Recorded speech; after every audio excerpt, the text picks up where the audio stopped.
Êxodo 15, do 22 ao 27. Assim nos diz a palavra do nosso Deus.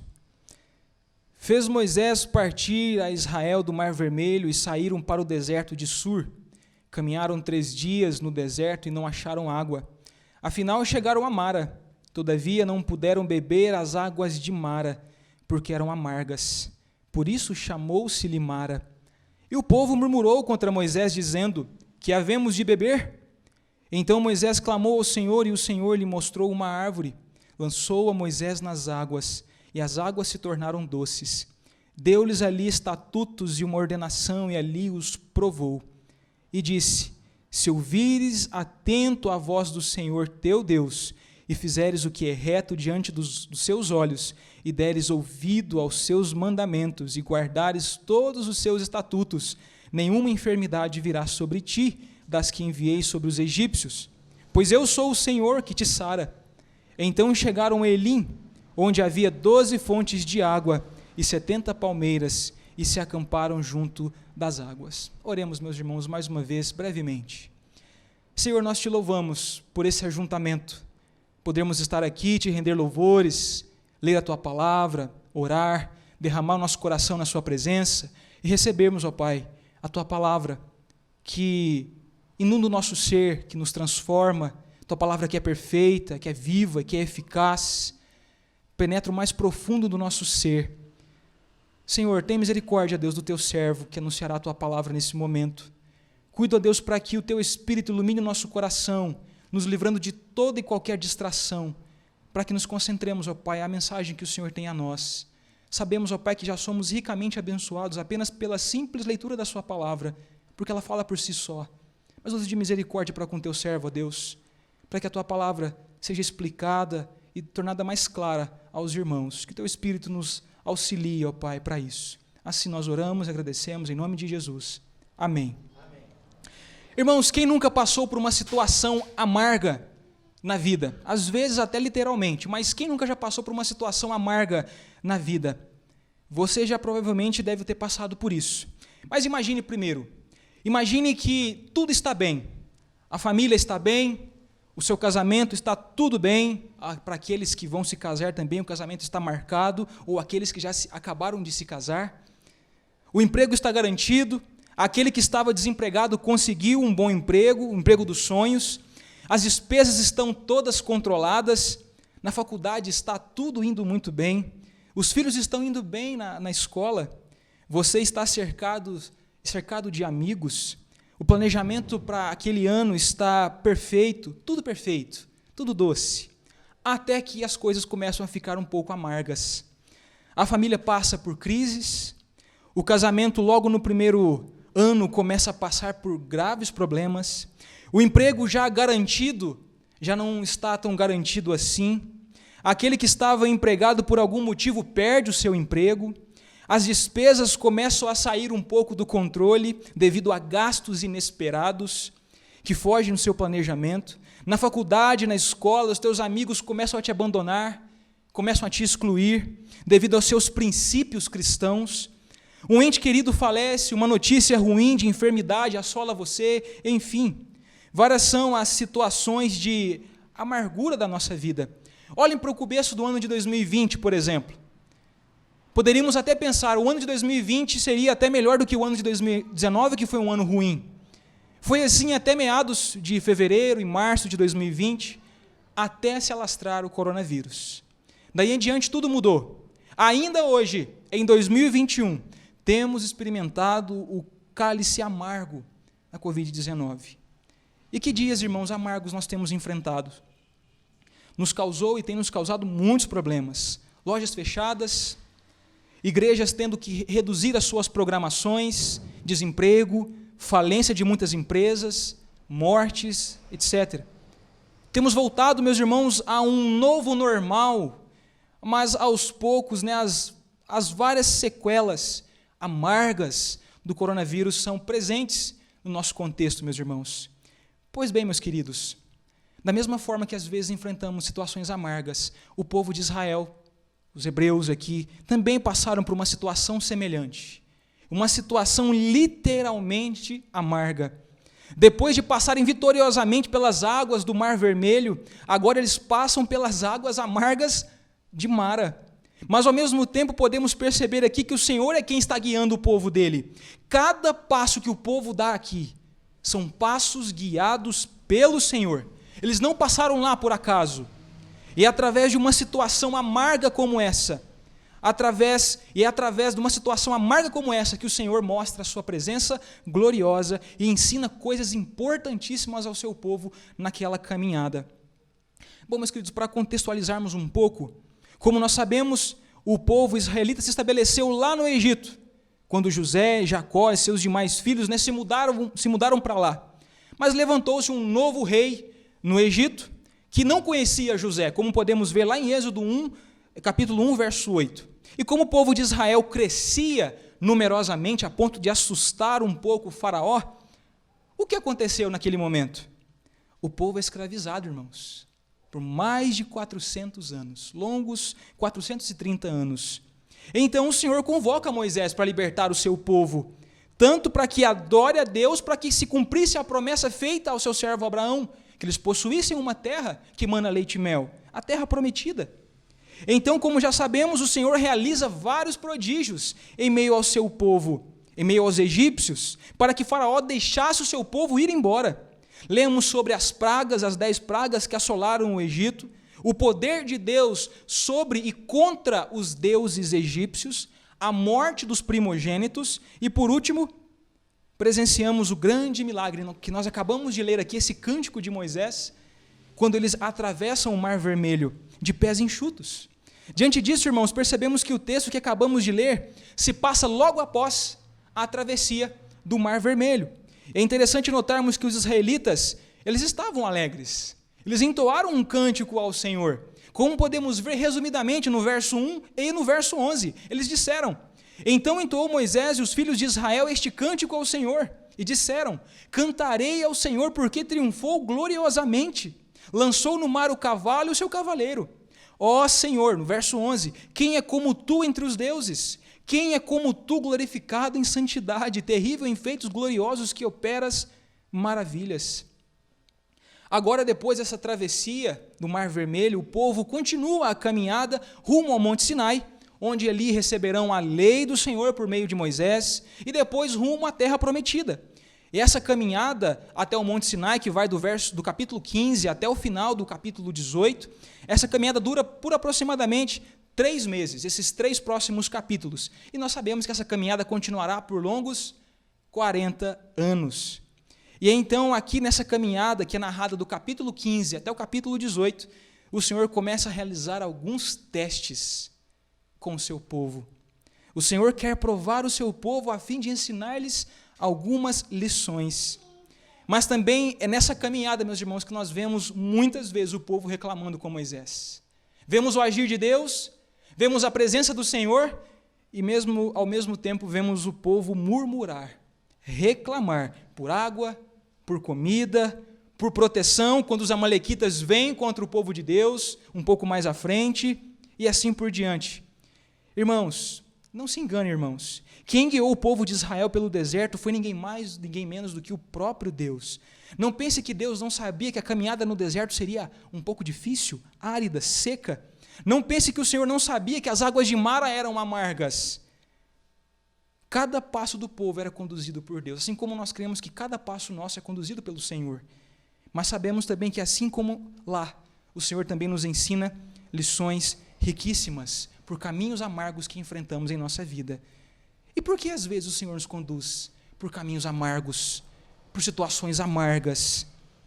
Para responder isso, irmãos, eu preciso dizer a você que a minha oração, a minha intenção com essa pregação, essa noite, é para que você entenda que o Senhor utiliza de situações amargas em nossa vida para nos treinar em santidade. Vou repetir. O Senhor utiliza situações amargas em nossa vida para nos treinar em santidade. E quais lições podemos aprender decorrentes dessa caminhada em santidade? Aprendemos, irmãos, basicamente 2 lições. A primeira delas, que se encontra do verso 22 ao verso 24. O Senhor utiliza circunstâncias amargas para treinar a nossa memória. O Senhor utiliza circunstâncias amargas para treinar a nossa memória. Os versos 22 ao 24. Às vezes, irmãos, depois do doce, essa triunfante passagem do Mar Vermelho, nós experimentamos o amargo, como em Mara, nos versos 22 a 23 aí. Como podemos ler? Fez Moisés partir Israel do Mar Vermelho, e saíram para o deserto de Sur. Caminharam 3 dias no deserto e não acharam água. Afinal, chegaram a Mara. Todavia, não puderam beber as águas de Mara, porque eram amargas, e por isso chamou-se-lhe Mara. Como sabemos, é motivo de louvor para o povo, de exultação ao Senhor, por esse grande livramento. Mas nós percebemos aqui que Moisés fez o povo partir ali da região do Mar Vermelho rumo ao Monte Sinai. Como diz, fez Moisés partir Israel do Mar Vermelho. E a ideia aqui, irmãos, é que Moisés teve que arrancar o povo de lá. Você já experimentou aquela sensação boa no domingo? Está aquela comunhão tão gostosa, está tão bom aquela conversa, aquele bate-papo após o culto, depois daquele culto abençoado, ouvindo a palavra do nosso Deus, momentos de comunhão, discutindo sobre o sermão, sobre quantas coisas o Senhor tem feito por nós. Mas sabemos que outro dia é segunda-feira. Temos que acordar cedo, para muitos de nós, para continuar os estudos, continuar o trabalho, mas é preciso caminhar, é preciso continuar. E Moisés fez com que o povo, naquele momento tão bom, tão gostoso, de vitória, de glória, vamos partir, vamos continuar a caminhada, o Senhor mandou. E Moisés quase que arrancou o povo de lá, para ir continuar a caminhada. E o texto continua a nos dizer que o povo saiu para o deserto de Sur, que fica ali a leste do Egito, e caminharam por longos 3 dias naquele deserto e não acharam água. Você já parou para pensar o que são 3 dias sem água, em meio a um deserto, para complicar ainda mais? Para a gente ter uma ideia, você já viu falar daquela regrinha dos 3? Para quem entende ou para quem já passou por aventuras aí que envolvem a sobrevivência humana, um ser humano consegue, meus irmãos, por 3 minutos, a regrinha dos 3, né? Por 3 minutos sem respirar, antes de perder a consciência. Uma pessoa também comum consegue ficar 3 semanas sem alimentos, antes de prejudicar seriamente a saúde. E uma pessoa consegue ficar 3 dias sem água, antes de ficar desidratada e prejudicar também seriamente a saúde. Então imagine o que é isso na pele, porque dificilmente ficamos desidratados, dificilmente ficamos um dia inteiro sem beber uma gota de água, talvez algumas horas, naquele dia inteiro cansativo de trabalho, mas nós não chegamos a ficar 3 dias sem tomar uma gota de água sequer. Imagine ficar sem água para tomar aquele remédio, imagine comer um remédio a seco, não vai. Já imaginou ficar sem água para tomar um banho? Sem água para fazer aquela comida, sem água para fazer aquele café? Como eu sou mineiro, eu gosto muito de café. Já imaginou ficar sem água para o banho do seu pet, seu animal de estimação? É complicado ficarmos sem água, né, irmãos? Realmente nós precisamos. Agora imagina ficar sem água por 3 dias, no deserto. Aquele povo estava louco, estava sedento por água. Meus irmãos, 3 dias são suficientes para causar um colapso.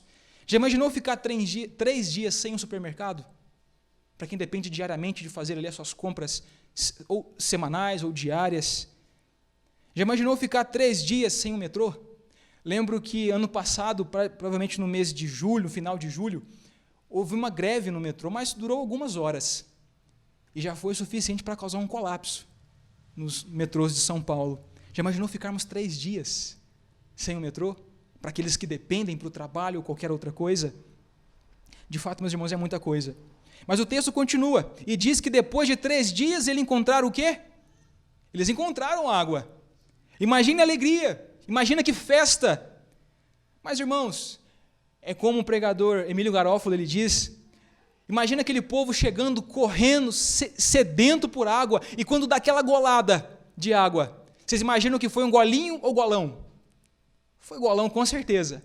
Mas quando prova daquela água, a água é amarga. Quando vê o verso 23. Afinal, chegaram a Mara. Todavia, não puderam beber as águas de Mara, porque eram amargas. Por isso, chamou-se-lhe Mara. O nome Mara quer dizer justamente isso. Amargura. pelas águas serem amargas, aquele lugar recebeu o nome de Mara. Lembra-se também de Noemi, que ao perder o marido, os seus 2 filhos, o que ela disse? Não me chameis Noemi, chamai-me Mara, porque grande amargura me tem dado o Todo-Poderoso.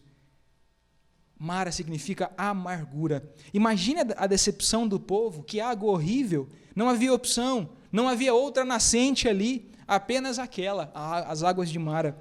Mas e agora? Qual foi a reação do povo? E agora será que o povo se lembra dos gloriosos feitos do Senhor, lá no Egito, com as pragas, com a morte dos primogênitos, com a vitória do povo sobre o exército de Faraó?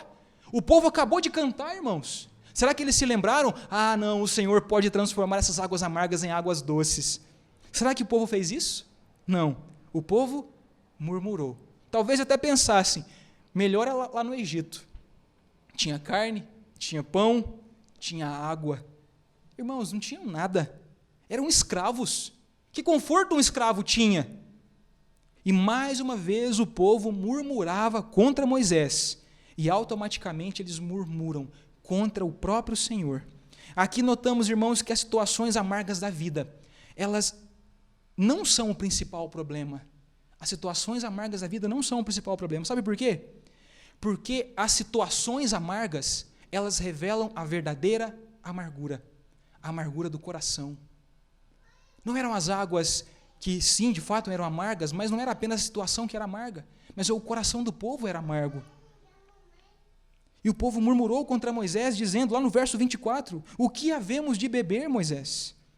O que o povo fez neste ato de murmurar, repetido por 3 vezes ao longo do capítulo 16 até o 18, murmurando por água, por comida, por proteção. Aliás, parece ser uma característica marcante do povo de Israel, pelo menos nesses primeiros momentos. Reclamar, murmurar. É muito mais fácil, irmãos, reclamar do que dobrarmos os joelhos e orarmos ao Senhor, descansarmos o coração no Senhor. Nosso coração é muito enganoso, irmãos. Por isso precisamos sempre alimentá-los com a palavra de Deus e lembrá-lo das promessas do Senhor, que não falham. É justamente devido a isso que nesse primeiro ponto estamos falando sobre a questão da memória. Porque parece que o povo de Israel se esqueceu do que Deus acabou de fazer, das coisas que o Senhor realizou lá no Mar Vermelho. 3 dias foram suficientes para revelar a falta de memória do povo. Como assim, irmãos? O mesmo povo que cantou, cantarei ao Senhor, pois triunfou gloriosamente, lançou no mar o cavalo e o seu cavaleiro, é o mesmo povo que diz a Moisés, cadê a água, Moisés? Água amarga? Você nos fez sair do Egito para uma água amarga? É o mesmo povo. 3 dias foram suficientes para esquecer aquilo que o Senhor fez. Parece que na segunda-feira, irmãos, nós esquecemos sempre aquilo que o pastor acabou de nos alertar no domingo, pela manhã e à noite. Talvez, meu irmão, você cante sobre o amor e a soberania de Deus no domingo, com voz de júbilo, com a garganta firme. E é assim que acaba o culto. Após você passar das portas para fora, você já começa a reclamar. Nossa, que tempo ruim, que dias ruins, esse coronavírus. E você acabou de louvar ao Senhor. Te louvarei. Não importam as circunstâncias. Mas às vezes um tempinho ruim, um dia ruim, é suficiente para nos tirar do foco, nos lembrarmos de quem é o Senhor. Podemos ver alguns exemplos na Escritura de 2 coisas. Primeiro, a situação, irmãos, ela é amarga. A situação amarga ela é certa em nossa vida. Pode ter certeza disso. E em segundo, que a situação amarga revela o amargor do nosso coração. 2 exemplos para podermos refletir nisso. Marcos capítulo 4, versos 35 a 41. Quando Jesus disse aos discípulos, passemos para outra margem, o mar da Galileia. Os discípulos, em obediência, estavam atravessando o mar da Galileia. Tudo estava indo muito bem, até que uma tempestade amarga vem sobre eles. E não tardou para que a amargura do coração dos discípulos se revelasse. O que eles disseram? Mestre, não te importas que pereçamos? Eles não se lembraram da ordem de Jesus, passem a outra margem. Eles não se lembraram que o próprio Deus, homem, estava com eles naquele barco. E Jesus os repreende, por que sois assim tímidos? Como é que não tendes fé? Ou seja, não se lembrarem de quem é Jesus. Memória ruim, irmãos. E como devemos, irmãos, todos os dias, através da leitura da palavra, da meditação na palavra de Deus, participando dos trabalhos que o Senhor nos proporciona através da igreja, nos lembrarmos de quem é Cristo. Irmãos, não apenas teologicamente falando, em conceitos, nas naturezas do Redentor, não apenas isso, mas a vivência diária com Cristo, a comunhão diária com o nosso Senhor. É preciso que nós sempre nos abasteçamos desse conhecimento que é prático e que é teórico e que nos lembra em situações amargas da vida quem Ele é. O Deus que acalmou a tempestade, vento, mar, emudeçam-te. Eles emudeceram. Esse é o nosso Senhor. Outra situação, Marcos 8, de 1 a 10. Nos mostra a segunda multiplicação de pães e peixes. Jesus havia acabado de realizar muitas curas e milagres. E quando aquela grande multidão se reuniu para ouvir Jesus, o que acontece? O povo tem fome meio a um deserto. Na primeira vez, Jesus até disse que aquele povo era como ovelhas que não tinham pastor. E multiplica pães e peixes para eles, para mais de 20 mil homens e mulheres. E agora, um pouco reduzido, mas uma multidão ainda grande, ele ainda continua, ele multiplica mais uma vez pães e peixes para aquele povo. Mas antes de acontecer o milagre, os discípulos interpelaram Jesus e perguntaram para ele. Eles disseram assim: de onde poderá alguém fartá-los de pão neste deserto? Irmãos, é engraçado às vezes. Eles tinham visto a mesma situação em um deserto e o povo estava faminto. E Jesus fez o quê? Multiplicou pães e peixes. E aqui, mais uma vez, o povo faminto. Da onde vamos tirar pão para esse povo, Jesus? Jesus, olhando para a cara daquele povo, dos seus discípulos, eles não se lembram do que eu acabei de falar, do que eu acabei de fazer há pouco tempo? Esqueceram do mesmo milagre que Jesus havia feito. Ele realiza e reforça a memória daqueles discípulos. Irmãos, olhemos agora o próprio Senhor Jesus Cristo. Ele disse que quando ele fosse entregue e morto, ou seja, quando ele passasse por dias amargos, o seu Pai o ressuscitaria. Ou seja, Jesus sabia, detalhe por detalhe, das coisas que ele sofreria, mas ele se lembrou das promessas de seu Pai. Ele lembrou das promessas de Deus. Ele sabia que o seu sofrimento, morte ou ressurreição era para a salvação dos seus eleitos, da sua igreja, da sua noiva.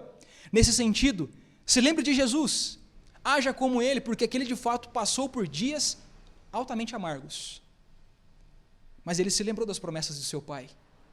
A sua comida e a sua bebida era fazer a vontade do seu Pai. Ele descansava nisso. Saiba que no mundo, irmãos, passaremos por aflições. Por isso devemos dizer: quero trazer à memória o que me dá esperança. Lamentações 3, 21. Guardo no coração as tuas palavras, para não pecar contra ti. Salmo 119, verso 11. Saiba, irmãos, que no mundo passaremos de fato por aflições, mas devemos ter bom ânimo. Se lembre das promessas do Senhor. Lembre-se do Deus a quem você serve. Mas por que o Senhor fez isso? Por que o Senhor faz isso, nos faz passar por situações tão amargas? Por que nós já não somos salvos e levados diretamente para o céu? A resposta, meus irmãos, é que Ele quer que assim seja. É a forma que o Senhor usa para nos santificar. Situações amargas, irmãos, não são desperdiçadas pelo Senhor. Ele as utiliza para nos transformar, para nos moldar, para nos forjar a cada dia conforme a imagem de seu Filho. Assim como os israelitas foram testados por Deus lá no deserto, por meio daquela circunstância, assim também somos testados por Deus dia após dia, para sermos amadurecidos na fé. Por isso, meus irmãos, aplicando a nós, pense, às vezes tudo está indo bem, tudo está dando certo, você está alegre, cantando, enfim. Mas então surge uma situação amarga. O que você tem feito quando passa por situações amargas? Em situações do dia a dia, você reclama, você murmura, nada está bom, se está calor, está ruim, se está frio, está ruim. Se tem trabalho, reclama de acordar cedo na segunda-feira. Se não tem trabalho, reclama porque está difícil. Se não tem celular, está ruim. Se tem o celular, reclama porque ele não é o mais moderno. Nós somos impacientes, irmãos, também. Às vezes, quando mandamos mensagem para alguém e a pessoa não responde na hora no WhatsApp, reclamamos também. Ou às vezes, uma situação de trabalho, quando mandamos um e-mail para um colega, ele não responde, logo ficamos também reclamando e murmurando porque aquele cidadão não me respondeu. Às vezes aconteceu algum problema, mas a reclamação vem antes, o murmúrio vem antes. Se está sem internet, está ruim, em casa não tem Wi-Fi. Se tem, ele não é o melhor, porque não é o de 200 GB, não é, enfim, 200 mega, né? Reclamamos por tudo às vezes, irmãos, e temos tudo em mãos, comparado aos nossos pais e avós, que tinham tantas dificuldades, e nós temos tantas facilidades. Enfim, meus irmãos, nós percebemos que o povo no deserto não era o único a reclamar. Em situações de sofrimento, meu querido, às vezes você também pode reclamar pela perda de um ente querido, uma enfermidade, uma situação de pandemia como temos passado, crise na família, o seu cônjuge não parece estar muito bem com você, parece que os seus amigos te abandonaram. O que você faz? Se desespera? Perde a esperança? Se entrega à amargura? Veja bem, irmão, não estou querendo dizer que nós não podemos sofrer e que nos momentos de dificuldade não podemos chorar, desabafar, até mesmo questionar, pois vemos muitos salmistas, irmãos, se derramando na presença do Senhor, chorando, clamando a Deus, abrindo o coração, rasgando o coração na presença de Deus. Irmãos, nos entristecermos ou passarmos por uma situação difícil e nos derramarmos diante de Deus não é errado, irmãos. Expormos ao Senhor nossas dúvidas, nossas dificuldades, nossas reclamações, mas expor ao Senhor. O próprio Redentor Jesus Cristo pede a Deus que, se possível, Pai, afaste de mim esse cálice, mas, contudo, seja feita a tua vontade e não a minha. É essa postura que devemos ter. Por isso, reflita quando estiver passando por uma fase amarga em sua vida. Confie no Senhor, lembre-se de suas promessas, viva o seu sofrimento no Senhor. Não desperdice esses momentos e oportunidades. Isso mesmo, oportunidades. John Piper escreveu um artigo, que também é um pequeno livreto, que diz: não desperdice o seu câncer. Quando ele passou por essa situação em sua vida de câncer, ele usou justamente esses momentos amargos para intensificar ainda mais a sua comunhão com o Senhor, para depender e confiar ainda mais no Senhor. Por isso, não desperdice o seu câncer, seja literalmente, ou alguma outra situação que você tem passado, de uma situação amarga. Lembro de uma vez que o pastor Lucas contou esse exemplo para nós na igreja, creio que foi o pastor Lucas mesmo, de um irmão que estava passando por dificuldades, estava em fase terminal de câncer, e as pessoas preocupadas com aquele irmão, tentando consolá-lo, e ele disse àqueles irmãos: se Deus me curar, todos verão a glória de Deus. Se Deus não me curar, eu verei a glória de Deus. Devemos ter, irmãos, esse tipo de pensamento. Amém. Nas situações amargas, sejam elas pequenas ou difíceis. Charles Spurgeon disse: é melhor passar 10 minutos orando do que 1 ano murmurando. Mas é claro, irmãos, desabafe diante de Deus. Aproveite as situações amargas para que o Senhor forje em você o caráter de Cristo.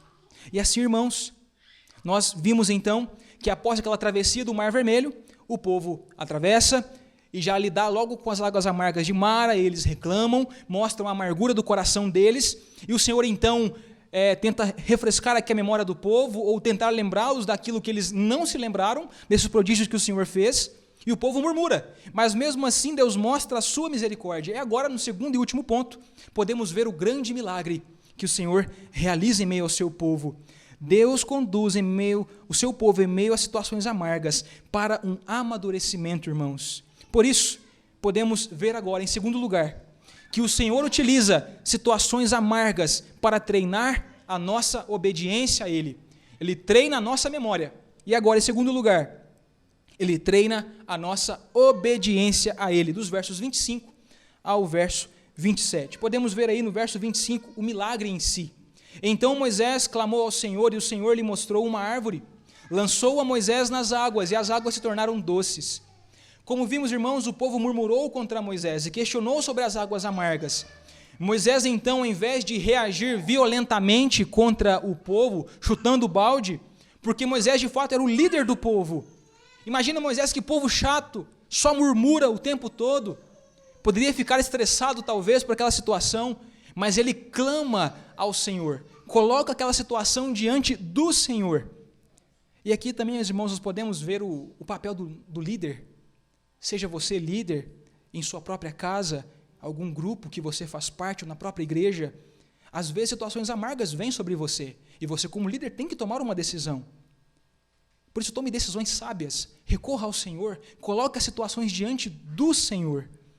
Lições que aprendemos também nesse sentido. Bom, mas e agora? O que aconteceu com aquele povo? O Senhor instruiu Moisés para que lançasse então aquela árvore nas águas amargas. E assim aquelas águas se tornaram doces. Mas como assim? Será que a madeira daquela árvore, possuía alguma propriedade natural específica para absorver o amargor da água? Será? Algumas pessoas tentam até achar alguma explicação científica para isso. Outras pessoas tentam até comparar aquela árvore com um apontamento para a madeira da cruz de Cristo, né? Mas, irmãos, a questão não é o material utilizado, se fosse a árvore, o cajado de Moisés, que Deus usou várias vezes para inúmeras situações, mas a questão é quem realiza o milagre, a essência do que foi feito. O nosso próprio Senhor Jesus Cristo não realizou milagres de diversas formas, usando sua saliva, fazendo ali o lodo, ali no barro e passando nos olhos de cegos, encostando a mão em pessoas, de longe, às vezes sem ver a pessoa, às vezes na própria voz. Às vezes uma mulher, ou aquela mulher hemorrágica que encostou a mão em Cristo, e dele saiu o poder, ela foi curada. Inúmeras formas o Senhor realizou milagre, para mostrar o que, irmãos? A questão não é a saliva, a questão não é o material em si, mas é de quem saiu o poder. O próprio Cristo. E aqui o Senhor realiza um grande prodígio no meio do seu povo. Não é a madeira talvez em si, se tem alguma aplicação em si ou não, mas a questão é que o Senhor mostra o seu prodígio, a sua presença em meio ao seu povo. O grande milagre que o Senhor fez. Ele sabia, meus irmãos, o que estava prestes a acontecer, o nosso Senhor. Ele quis que assim fosse para que o seu povo fosse testado e se lembrasse do Senhor e o obedecesse. Irmãos, olhem para isso. O Senhor não os deixou ali para morrer. O Senhor os sustentou aquele povo. No momento certo, o Senhor lhes deu água de que tanto precisavam. Imagine o quanto aquele povo deve ter bebido, meus irmãos, aquela água. Não é verdade? Imagina após o milagre. Águas amargas agora em água doce. Imagina aqueles irmãos, de novo, correndo para a água. Antes de saberem que a água era amarga, talvez fosse aquele golão. Agora, peraí, deixa eu ver um pouquinho aqui. Aquele golinho, né? Opa, é doce mesmo. Pode vir, pessoal, vamos lá. Já imaginou, irmãos? Me lembro de uma vez que, indo daqui de São Paulo para a nossa cidade lá em Minas, e passamos na cidade da Dara, lá em Perdões, terra do nosso pastor, e aquela sede, uma viagem de ônibus daqui para lá, dá mais ou menos umas 5 horas, 6 horas de viagem. E chegamos lá, aquele calor, aquela sede, fui tomar aquela água. E aquela garrafa até trincando, de gelada. Eu falei, nossa, que água deliciosa, eu vou tomar essa água. Mas, irmãos, quando dou aquela primeira golada, eu vou ver, era soro caseiro. Não era a água de que eu estava esperando. Um pouco de sal e de açúcar que coloca na água para fazer aquele soro caseiro. E quando eu tomei, meus irmãos, da mesma forma que veio, aquela água voltou. E minha sogra, Juninho, toma cuidado, quando veio já era tarde. Mas teve outras vezes que eu voltei. Aí, assim como o povo, eu imagino, tomei aquele golinho, perguntei minha sogra antes, minha sogra, essa água aqui é soro, é amarga ou é água doce? Aí eu tomei tranquilo aquela água, com bastante vontade. Mas, meus irmãos, Deus nos sustenta, irmãos. Deus nos sustenta até os próprios pássaros. Deus não reveste de beleza os lírios dos campos. Por que Ele não haveria de suprir as necessidades do seu povo? Por que Deus tiraria o povo das garras do Império Egípcio para deixar o povo morrer no deserto? Se Deus fez uma aliança inquebrável com esse povo, como assim? Filipenses 4,6 nos dá uma lição riquíssima. Não andeis ansiosos de coisa alguma, em tudo, porém, sejam conhecidas diante de Deus as vossas petições, pela súplica, com ações de graça. Desde o começo o Senhor tinha um propósito para os israelitas, levá-los até o Monte Sinai, dar a eles a sua lei, reafirmar a sua aliança com o seu povo e lhes conduzir até a terra prometida. Mas até lá, Deus haveria de testar o seu povo, como ele fez nos capítulos 16, 17 e 18. Mas por que o Senhor testa o seu povo, irmãos? Como nós falamos, para treinar a sua obediência e derramar as suas bênçãos sobre o seu povo. Olhe para os próximos versículos aí, dos versículos 25, parte B, ao 26. O teste confirmado. Deu-lhes ali estatutos e uma ordenação, e ali os provou. E disse: se ouvires atento a voz do Senhor teu Deus, e fizeres o que é reto diante dos seus olhos, e deres ouvido aos seus mandamentos, e guardares todos os seus estatutos, nenhuma enfermidade virá sobre ti, das que enviei sobre os egípcios, pois eu sou o Senhor, que te sara. O Senhor diz que se o povo ouvir os mandamentos, guardar os seus estatutos, além de transformar as águas amargas em doce, além de prover o necessário para o povo, Deus também não enviaria nenhuma enfermidade sobre o seu povo, daquelas que foram sobre os egípcios. Pois ele é Senhor que sara, aqui no caso, no texto hebraico, Jeová Rafá, que quer dizer o Deus que cura, o Deus que sara. Vejam bem, irmãos, o Senhor não está dizendo que não mandaria nenhum tipo de enfermidade sobre o povo. Deus está dizendo que não mandaria as mesmas enfermidades que assolaram o povo egípcio. Ou seja, Deus não mandaria as pragas, as mesmas pragas que mandou sobre o povo egípcio, para o povo dele, para que o seu povo assim o obedecesse. Por isso, meu irmão, entenda, você já deve ter ouvido por aí sobre um tal de evangelho da prosperidade, de certas denominações diferentes da nossa, que às vezes enfatizam riquezas e bens, além das necessidades que temos supridas pelo Senhor, e a sua presença que é suficiente a nós, a sua graça que é suficiente a nós. Você já deve ter ouvido por aí que crente não pode sofrer, que crente não pode morrer por algum tipo de enfermidade, porque senão isso indica que o crente não tem fé. Mas o texto não está dizendo que ele é o Deus que cura? O Jeová Rafá? Sim, é isso mesmo. Mas quando eu limito essa verdade apenas à cura física, de que crente não pode sofrer, de que crente nasceu para ser cabeça e não cauda, a riqueza material, irmãos, eu me torno um cristão medíocre, e torno a palavra de Deus também medíocre, o nosso próprio Deus medíocre.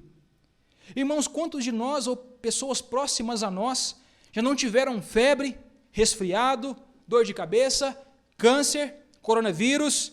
Quantas pessoas que conhecemos, crentes fiéis, que foram acometidos por essa doença, esse coronavírus, e faleceram?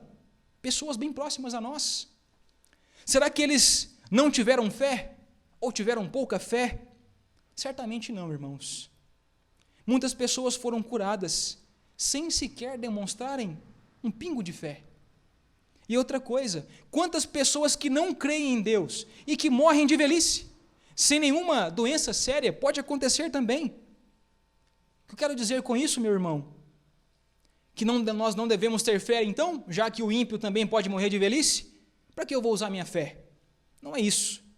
A fé é exigida de nós. Jesus, por várias vezes, critica seus discípulos pela falta de fé deles.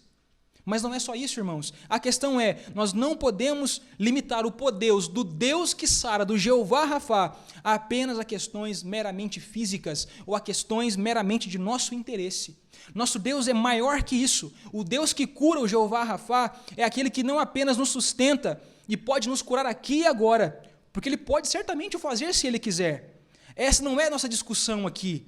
Mas o Deus que cura é aquele que provê todo o necessário para a nossa caminhada em santificação, suprindo as nossas necessidades em Cristo. O Deus que provê o necessário para essa vida e para a vida por vir, mesmo em meio às dificuldades que passamos. Assim como o Deus que sara proveu o necessário para a caminhada do povo, dos israelitas, lá da terra do Egito, até a terra prometida por longos 40 anos, assim também o Senhor nos proveu o necessário para a nossa caminhada aqui, no século 21. Sabe-se lá até quando viveremos, mas até quando vivermos, e ainda mais depois desta vida, veremos a providência clara do nosso Deus. e a morte, e aquela doença grave. São para nos lembrar que nós temos pouca fé quando alguém morre? Não, mas são para nos lembrar que dependemos do Senhor, do Jeová Rafá, que nos cura e supre todas as nossas necessidades em Cristo. Tome cuidado com muitos evangelhos por aí, meu irmão, que pregam um evangelho todo doce, só vitória, sabor de mel. Crente não sofre, crente não nasceu para ser cauda, mas cabeça. Esse evangelho da prosperidade, do coaching, da autoajuda, esse evangelho triunfalista, eles destilam uma verdade agradável, aparentemente doce, mas que na verdade é puramente amarga, veneno, mentira. Por isso, creia no evangelho de Cristo Jesus, que nos confronta com o nosso pecado, nos humilha, mas que nos faz deleitar nas boas novas, na doce promessa da salvação. Para quem está em pecado, irmãos, a lei é amarga, certamente. Mas sabemos que o Senhor nos cura, o Senhor nos provê o necessário para essa vida e para o que há de vir, através das suas doces promessas. O que aprendemos com tudo isso, irmãos? Que o Senhor testa a obediência do seu povo em seus estatutos e mandamentos, porque quando andamos em conformidade com a palavra de Deus, quando aquilo que eu falo é coerente com o que eu pratico, o que acontece? Bênção sem medida sobre a nossa vida, cura de verdade, vida eterna. Mas isso acontece unicamente por nossas obras? Claro que não. Apenas por nossa obediência? Não, mas pela direção e graça do nosso Deus, do começo ao fim. Graça que resulta em obediência alegre e espontânea. Repara no verso 27, no último verso. Então chegaram a Elim, onde havia 12 fontes de água e 70 palmeiras, e se acamparam junto das águas. O Deus que guia pelas águas amargas de Mara é o Deus que também guia pelas águas doces de Elim, o lugar onde o povo chegou de caminhada. O Deus que nos guia pelo vale da sombra da morte é o Deus que nos guia também para o aprisco e nos prepara uma mesa na presença dos adversários, fazendo o nosso cálice transbordar de alegria, de bonança. O povo que bebeu água amarga foi o povo que experimentou essas 12 fontes de água e 70 palmeiras naquele lugar. Sabemos que na vida cristã, irmãos, passaremos por isso. Mas saiba que o Senhor usa essas situações para nos santificar. Por isso, irmãos, aplicando a nós e encerrando essa mensagem. E na prática, como isso funciona? Diante de tudo que nós falamos aqui, o que isso se aplica a nós? Como os vimos nesse segundo e último ponto, o Senhor nos prova para treinar nossa obediência. Mas Moisés clamou ao Senhor e ele realizou o milagre. O que você tem feito quando passa por situações assim amargas? Aqui não vejo tantas crianças, mas eu vejo aqui uma criança, a Sofia. É isso mesmo? O que poderíamos dizer para a Sofia ou para aquelas crianças que nos assistem? Elas também passam por situações amargas. Não podem estar na escola presencialmente, muitas delas, ver os seus amiguinhos, restringidas a tantas coisas. Passam também por dias amargos, mesmo que não experimentem o amargor da vida mesmo, das responsabilidades de uma vida adulta, mas elas também passam por dificuldades. O que dizer a elas? Que de fato a Sofia, todas aquelas que nos escutam, descansem o coração no Senhor. Como é que é? A Clara também? É isso aí, Clara. Descanse o coração no Senhor. Saiba que o papai e a mamãe querem o melhor para vocês, instruindo vocês na presença de Deus, para que mesmo em meio a dias amargos, vocês se lembrem do seu Senhor, que também passou por uma situação amarga na cruz do Calvário, mas confiou em seu Pai, confiou no Senhor. Da mesma forma, confie em Jesus, nesse que te chama para descansar nele. Para os adolescentes e jovens, que também os considero como meus irmãos, o que dizer a vocês que passam por situações difíceis? O que vocês têm passado nesses dias difíceis? Solidão nesses dias difíceis? Seus amigos são poucos? Alguns te abandonaram porque você é um cristão? Esses dias de pandemia têm trazido amargura para você? Pois você não está conseguindo fazer nada do que gostaria na faculdade, no trabalho, seus sonhos, projetos, enfim. O que você tem feito quando bate o desespero, a amargura, a solidão, o estresse? Como você extravasa as suas emoções? Tem recorrido a Deus? Ou você tem recorrido a séries e filmes? Não que seja ruim, mas você passa o seu dia todo tomando sorvete, comendo chocolate e assistindo séries? Às vezes é bom fazer isso, mas isso não é tudo. Você gasta o seu tempo com isso? Bebidas? Vícios? Amizades que não agradam ao Senhor? Pornografia? Quantos irmãos jovens e adultos sofrem com isso? Um vício terrível.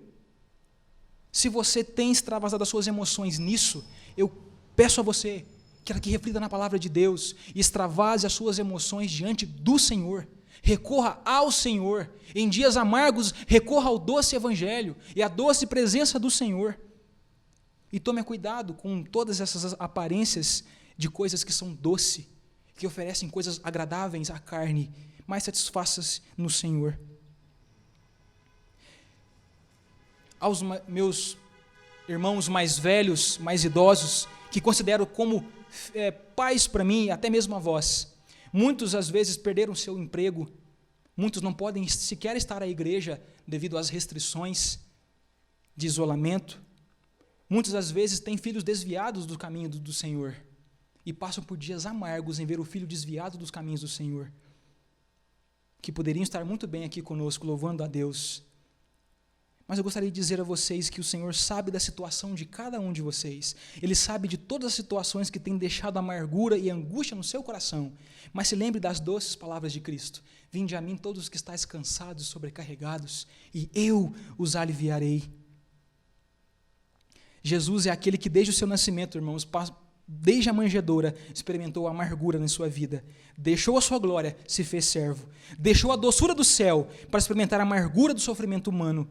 Ele passou pelo sofrimento e a morte para nos fazer deleitar em sua alegria e vida. Ele bebeu o cálice amargo da ira de Deus para nos fazer beber o doce cálice de seu sangue. Ele foi sepultado no amargo e frio túmulo, mas ressuscitou para completar a sua obra e nos mandar o doce Espírito Santo para estar conosco, nos lembrando de sua obra. Jesus experimentou o amargo aqui na terra e agora está na doce presença de Deus, à sua destra, para nos lembrar que passaremos por dias amargos aqui nesse mundo, mas por pouco tempo, porque Ele está voltando para nos fazer habitar nos doces novos céus e nova terra, onde habitam a justiça. Lá não haverá lágrimas, porque Ele as enxugará. Lá não haverá corrupção e injustiças, porque o reino de Deus é pleno, perfeito. Oh, meus irmãos, descansem no Senhor. Lembre-se da promessa dele. Lá em Apocalipse 17, 16 e 17. Jamais terão fome, nunca mais terão sede, pois o Cordeiro que se encontra no meio do trono os apacentará e os guiará para as fontes da água da vida. Você continua bebendo água doce aqui, mas uma água que logo te dá sede novamente. Água até às vezes meio impura, mas a água que nosso Senhor nos oferece. Águas eternas, perfeitas, puras, em sua doce presença. Concluindo, irmãos, mas nós só podemos desfrutar então dessas coisas quando Cristo voltar? Não, hoje, agora, você pode tomar essa decisão de entrar na presença do Senhor e descansar o seu coração nele, mesmo em momentos amargos, mas descanse nas doces promessas do Senhor. Por isso lembre que às vezes situações amargas são necessárias para treinar a nossa memória e para treinar a nossa obediência ao Senhor.